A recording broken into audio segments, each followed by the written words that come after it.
morning. Good morning. Okay, we had to do our little college thing.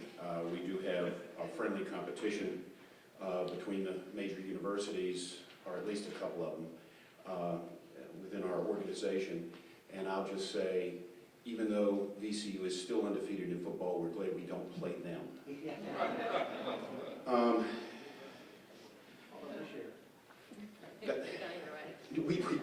I'm still glad we don't play them in football. It's a real pleasure to be with y'all, and thank you for inviting APA Virginia. We've been kind of chuckling over this. Land use planning in Virginia in 30 minutes. Synchronize your watches, folks. Go.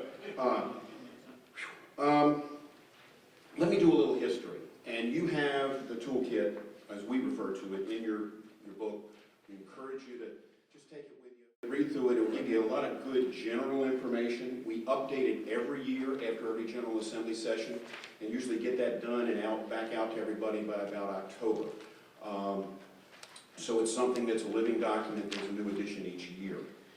Some years the changes are voluminous, some years they're just large. Because the General Assembly, much like you as a governing body, spends a lot of time messing around with your planning and zoning and subdivision and land use authority, because it's controversial. We'll talk more about that in a minute. History of planning. It goes back to the beginning, and you'll see we actually write about it. We're going to, and the book is divided into 4 parts.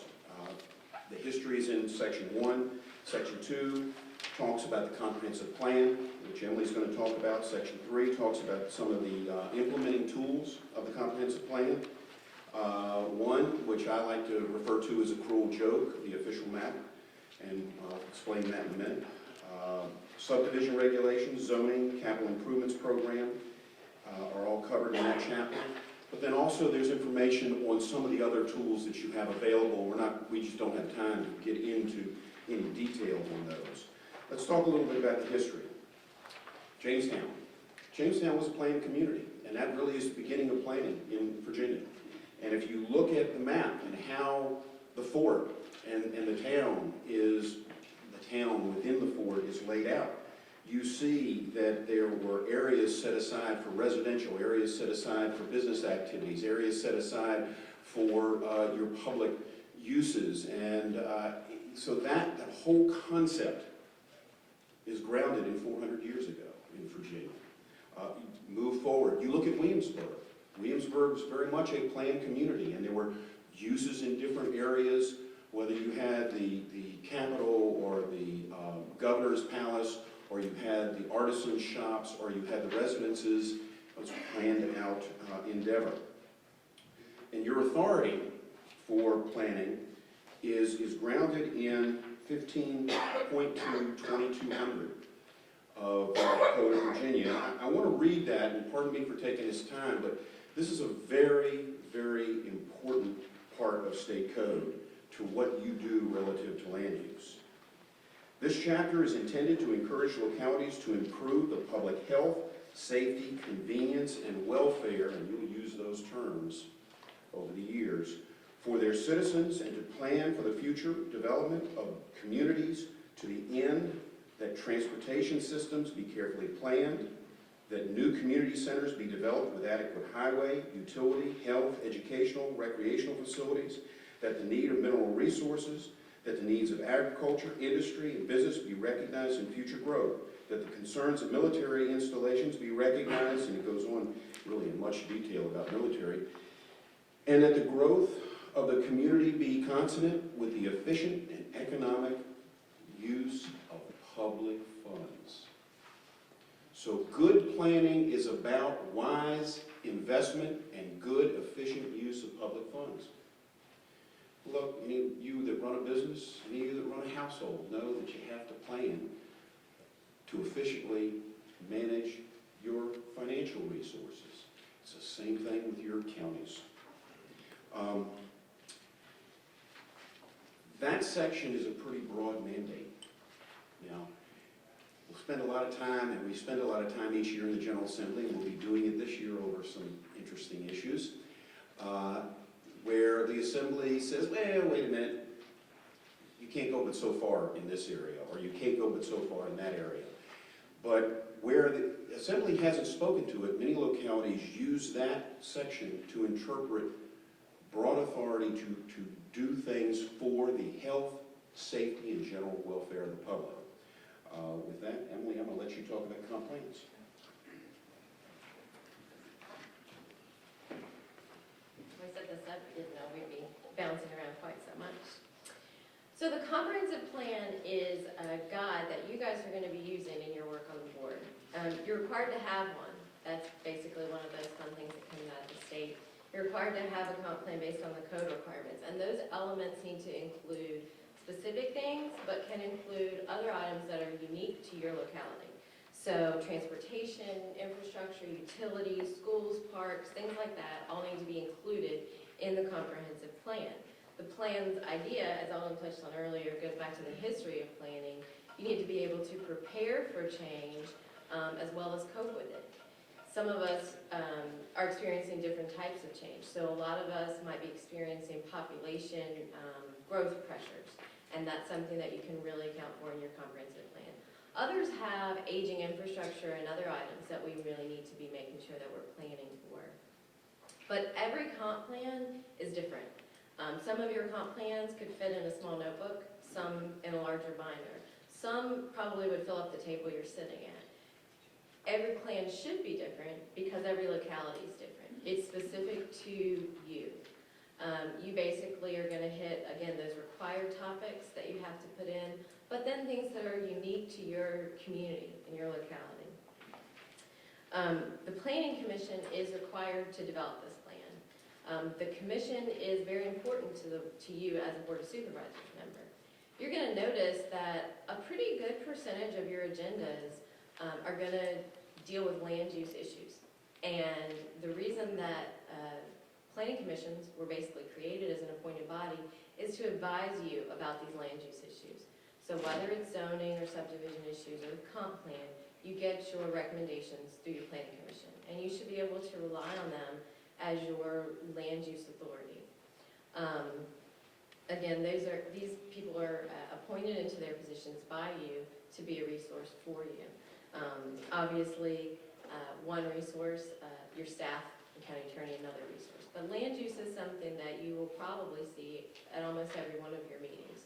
So when we're talking about land use, we're talking about the comp plan and the planning commission's role in developing that. They're going to develop something and hold their own hearing and then forward it to you for you to consider and hold another public hearing on. It's your role as the board member to adopt a comprehensive plan. Theirs to develop it, and it's yours to make sure that it gets adopted. And again, every comprehensive plan is going to be different. So I think that it's wise for you to look at other plans and get an idea from other localities what they're doing. But just as your locality is different, your plan should be very different. So no two plans are going to be alike, and that's okay because you are mandated to have a plan, but how you choose to create yours is really up to you guys. Switching gear.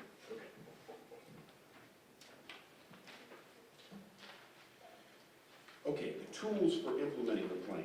You've got your comp plan, and that too is a living document because it gets amended as you go along. You've got a 5-year cycle, as Emily talked about, but then it can also be amended along the way.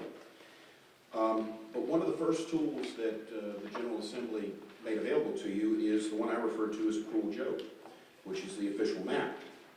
And why is it a cruel joke? Well, you know, one of the tests to show that it's a cruel joke is not one locality in Virginia has ever adopted an official map. And why is that? Well, the code says that the official map has got to lay out, you know, all your public streets and alleys and waterways and public areas, et cetera, and all the future.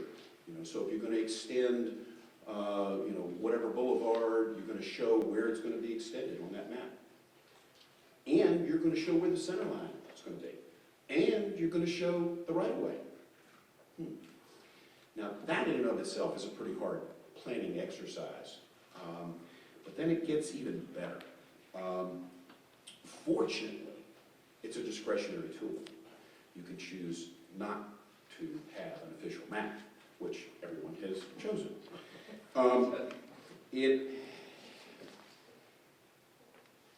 Almost every locality, and probably virtually every locality, has some form of a map that if you looked at it, you'd think, oh, this must be the official map, if you didn't know exactly what that meant.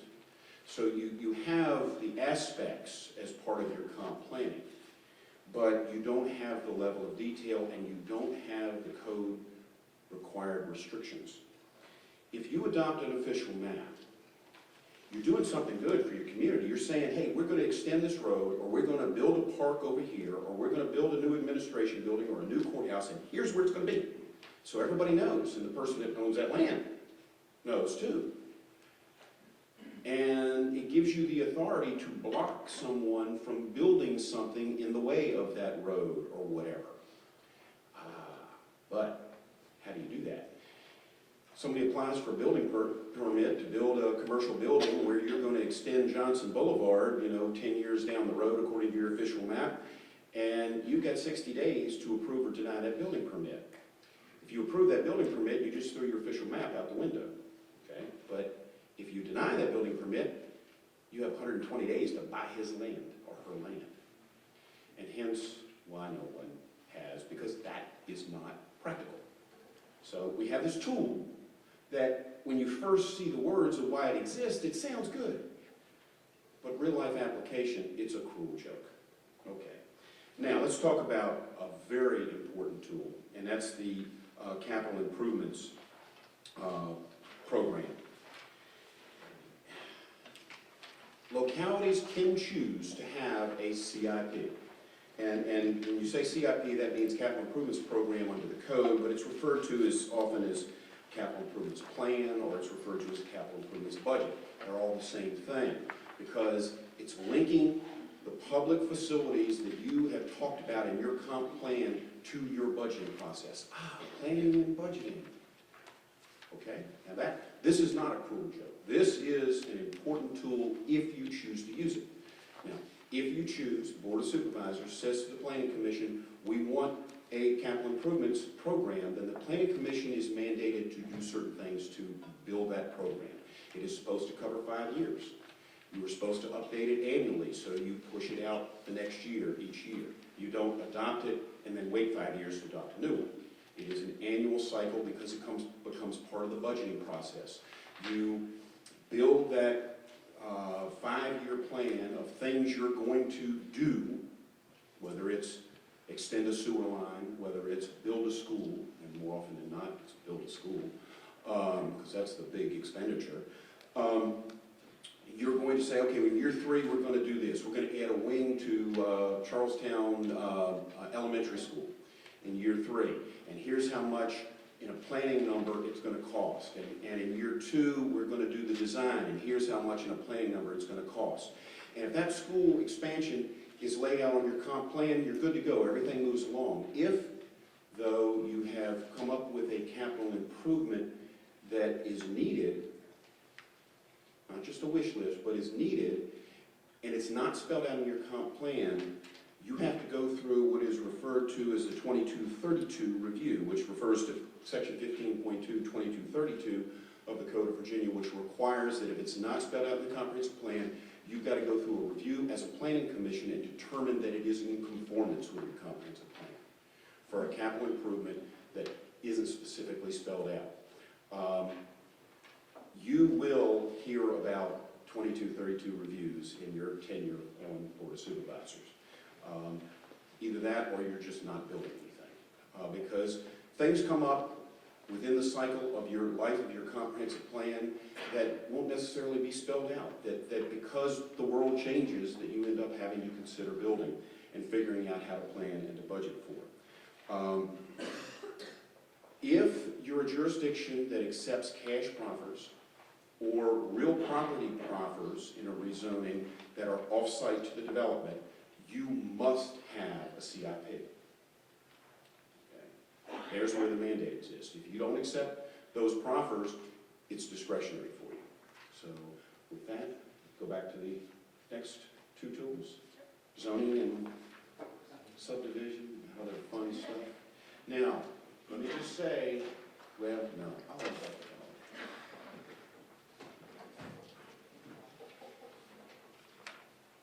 So we'll start with zoning. How many of you, because you're recently elected, had to, or campaigned or had an issue during your campaign come up that was zoning related? It's pretty typical. Again, like I mentioned earlier, it's going to be on your upcoming agendas. It was probably something that came up during your election period. Zoning, like we talked about earlier, the history of planning, zoning is also quite historical also. It's been around in nature, basically back to the examples that Ellen gave. But when we come to the recent past, back in 1926, there was a historic court case that basically upheld zoning as a legal land use tool. That case, known as Euclid v. Ambler, is why we often refer to what we have in today's zoning as Euclidean zoning. And so, but one of the things about zoning, like a lot of our tools, it evolves. You see a lot less Euclidean zoning today than you did probably 10, 15 years ago. Euclidean zoning really looks at compartmentalizing uses. This use goes here, it's harmonious with this, it's also harmonious with this use.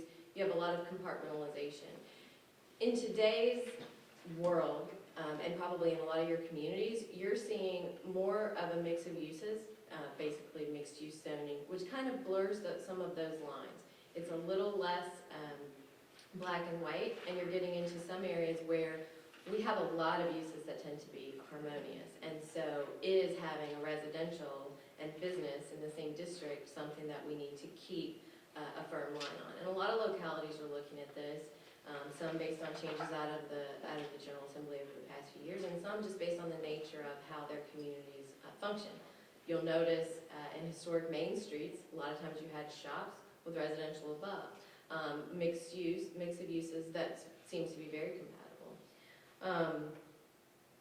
Whenever you're dealing with your zoning ordinance, that's something that your planning commission is going to be advising you on. They're going to be holding their public hearings as well. Some of you may hold joint hearings. That's going to be specific to your locality. But again, your planning commission is going to be considering changes to either the text or the zoning map. You're going to have both. And any changes are going to be considered by your commission. They're going to have a hearing, and they're going to forward you a recommendation on these. A change to the maps, typically known as a rezoning, you're going to be considering those. And what you're going to be looking for, and what your commission is going to be sending your recommendation on, is its consistency with the comprehensive plan and the mapping and language that's in there. You're going to want to make sure that those are pretty consistent. If not, you might be opening up a door for potential litigation, or maybe just setting bad precedents. So a lot of localities, and this could have to be something that you experience in yours, will do a comp plan amendment and a rezoning simultaneously. So again, as I mentioned earlier, staff's your best resource. If you have questions about how your locality handles that or why they do it, your staff, including your planning and zoning and your county administrator, county attorney, are great resources to find out why you do process these in the way that you do. The Planning Commission, again, is going to hold their hearings, make their recommendations. The board authorizes changes to the text and the map. You guys have to adopt those ordinance amendments, ordinance changes. You basically, when you hear people complain about zoning, well, who gets to change the zoning? The board. Staff implements it, the commission makes recommendations, but the ultimate authority, it gets adopted by the Board of Supervisors. So I'm sure that I just had a drop in the bucket on zoning issues that you'll have in your locality. These changes are known as legislative changes. They're coming up through an application process, and ultimately the authority to make the changes lies with you. We'll get into site plans and subdivisions in a second as our final set of tools, and those are ministerial changes. Your staff's going to be administering those for you on your behalf. You put the ordinances in place, and staff is going to be carrying them out. So your subdivision agent, your zoning administrator, they're going to move forward on these ministerial actions. zoning, we could go on about for a really long time. So I'm gonna try to keep it as brief as I can, but you, like I said earlier, you have your zoning map and you have your zoning text. Changes, your map is basically how you, the board, sees your locality. You're gonna have people come in with rezoning requests. They're gonna basically say they have a better idea of what zone that should be, and they're gonna try to convince you through their application process and maybe through their use of proffered conditions that their idea is better and why it's going to work for your community. And there might be impacts, and they're going to proffer offsets for those impacts. So rezonings are changes to the map, something you're going to see.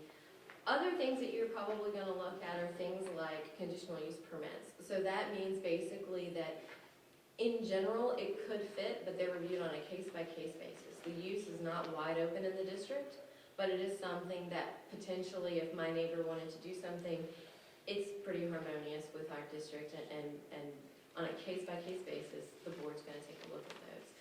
Again, those are probably going to be similar in hearing process to what your rezoning is going to be, but again, every locality is different, so your planning commission might be reviewing it and sending it to you for your ultimate decision.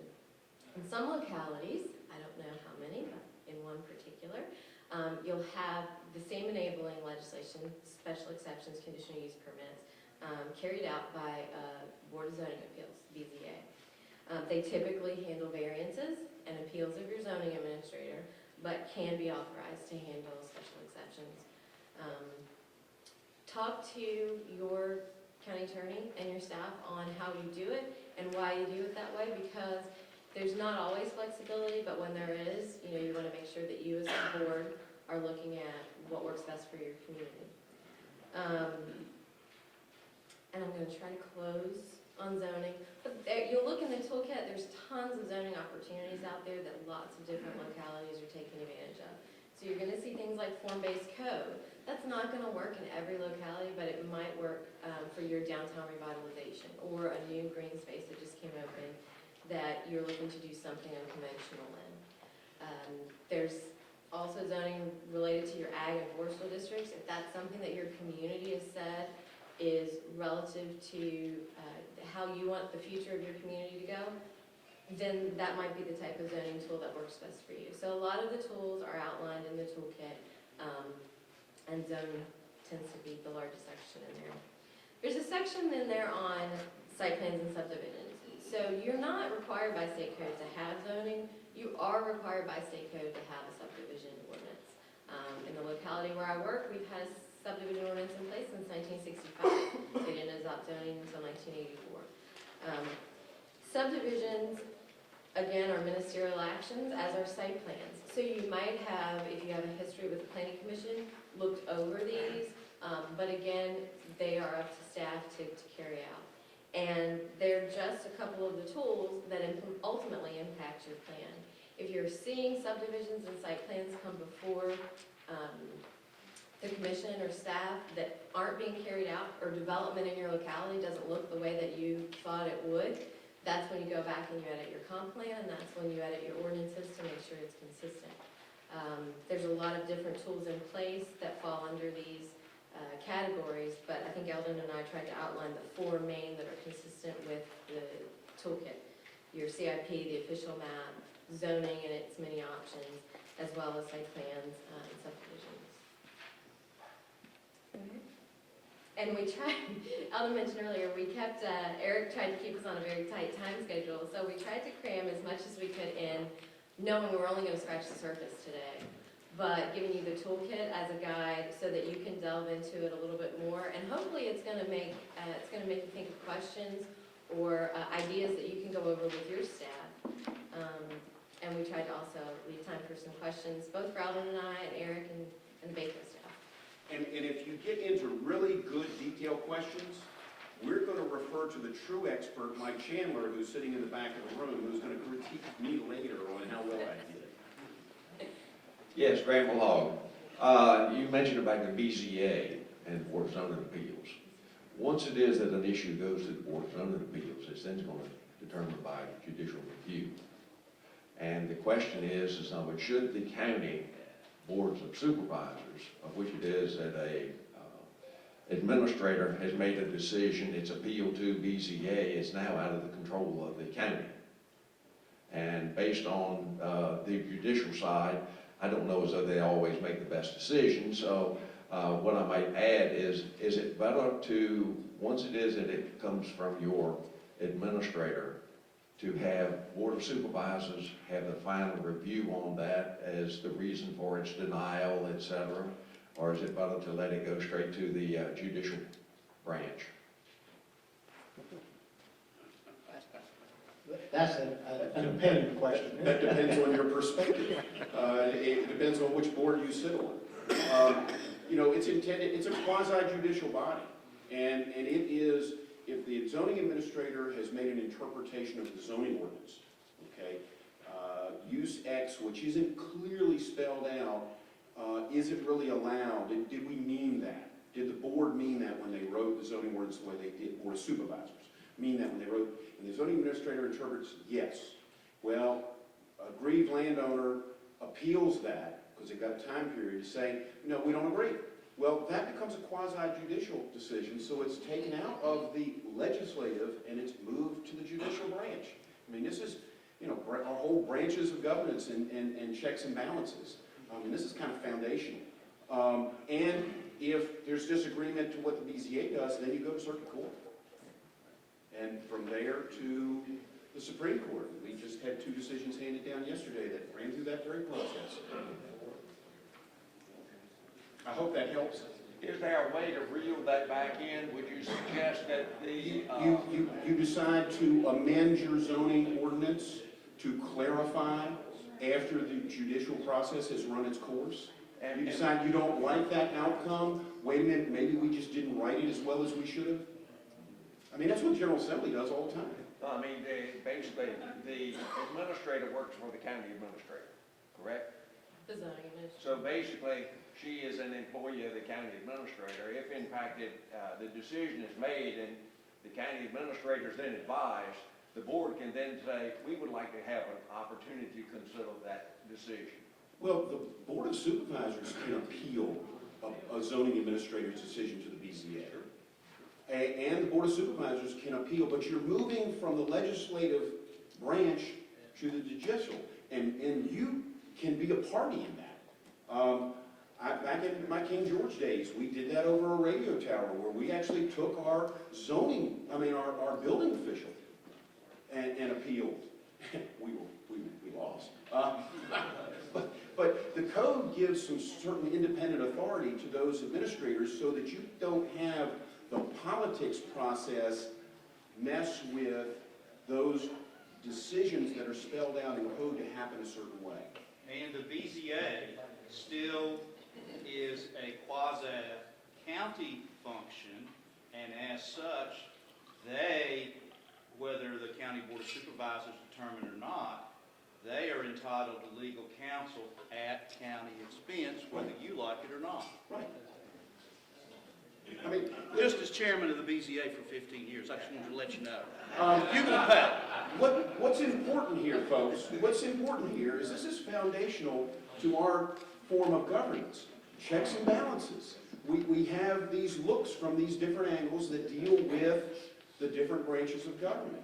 And I go back to what I was taught in graduate school, which is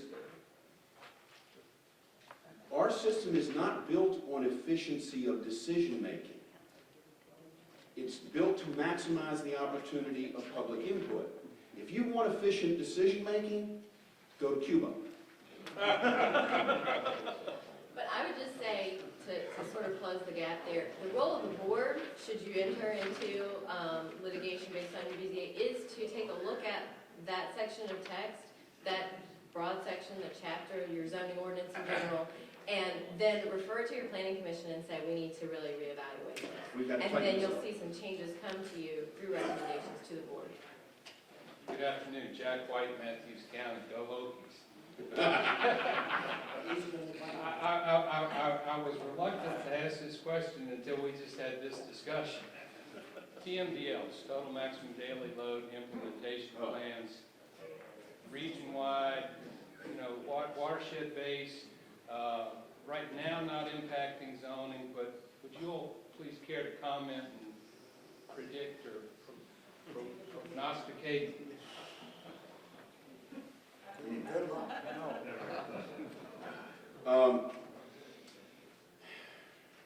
Man, that's really, you've asked a question, we could spend the rest of the afternoon getting into a debate. Folks, Repeat the question. the question was about how are TMDLs, and I know being Matthews County, where you're from, you're thinking the Chesapeake Bay TMDL. Well, there are all those other little TMDLs for Foam Run and Mountain Run and all this other, that are very specific implementation plans. But the Chesapeake Bay one is the real driver for 2/3 of the state. I mean, the whole stormwater management program that everybody's getting ready to stand up and is going to get argued starting next week all over again, or at least details of it, is the main driver there is the 2/3 of the state that drains to the Chesapeake Bay.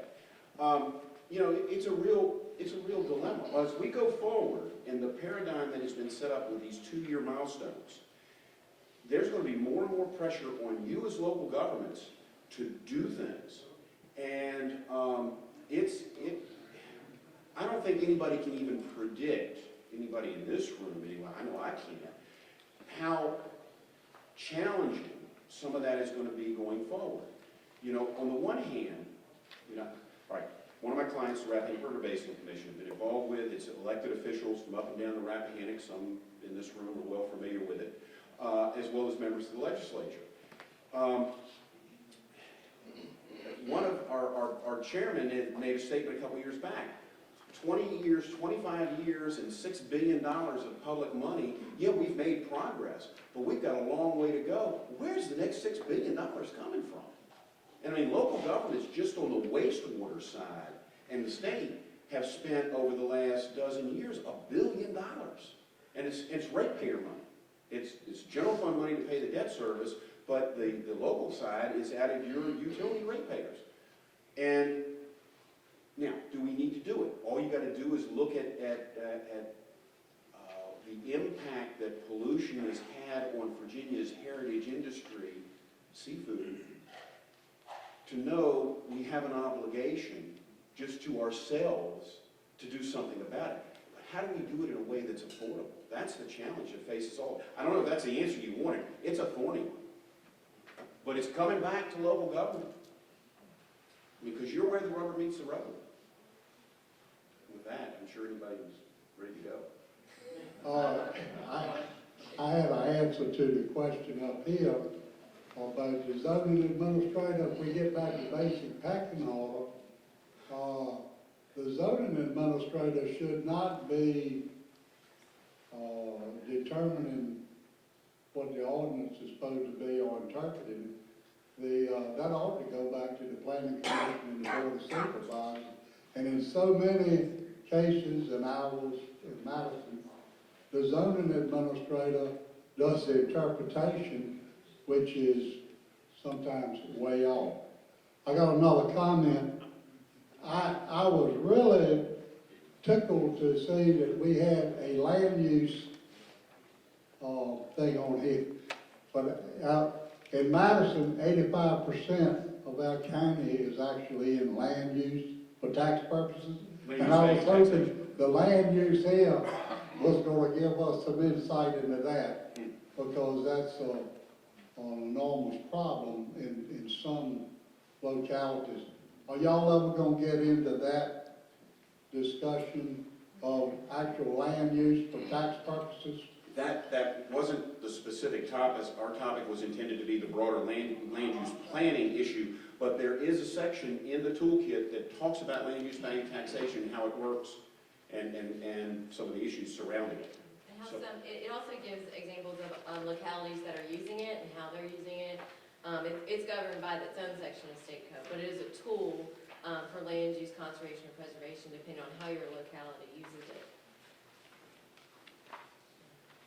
Is it whether the locality uses it or the wealthy citizens use it? You enable them to use it. You make the decision as a board member.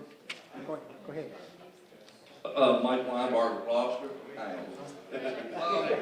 I just have a question. There's a Board of Zoning Appeals. Why is there not an appeal for planning? An appeal of the planning commission? Whoever, I mean, there's a board for zoning appeals, but if I have a problem with planning, I basically don't have anywhere to go. What element of planning? Well, I've done family transfers, my own. Okay, so subdivision. Well, my own property. Mhm. And I was kind of held hostage by the head planner on how this property, I had an engineer draw it up, and he certainly wasn't an engineer, but I had to live with his decision because I had nowhere to go, I guess, except court. So in that case, you're agreed by the subdivision agent, and there is a process in our locality. If you're agreed by the subdivision agent, your appeal is to court. That is the role there. But ultimately, I would say planning is a bunch of recommendations. As you know, the commission, it doesn't really make decisions, they only make recommendations, and the ultimate authority lies with the board. So changes to the subdivision ordinance, zoning ordinance, you're getting recommendations from staff and the commission, but the final decision does lie with the board. And so if the ordinance needs to be updated in order to make something clearer.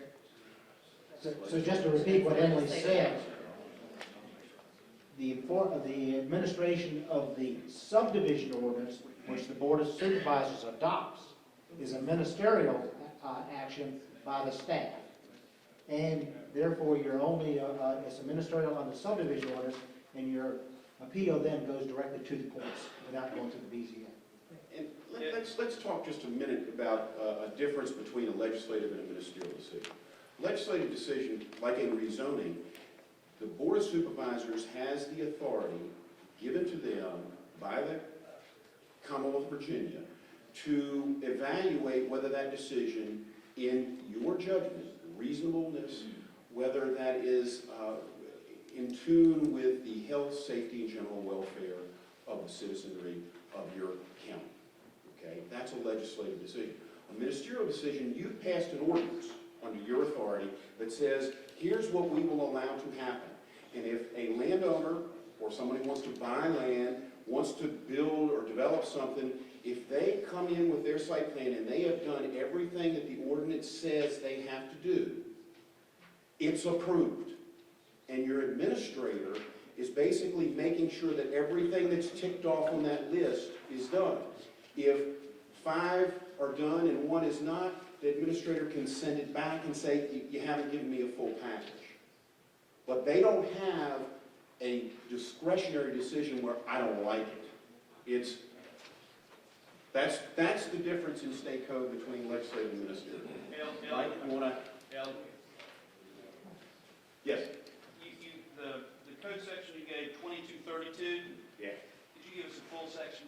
There was a whole bunch. What was the rest of that code section? 15.2-2232. All the land uses, it was within 15.2. 15.2.22.33, 32. 15.2 dash. Dash. Thank you. Sure. Let's give Eldon and Emily a round of applause here. Thank you for being here.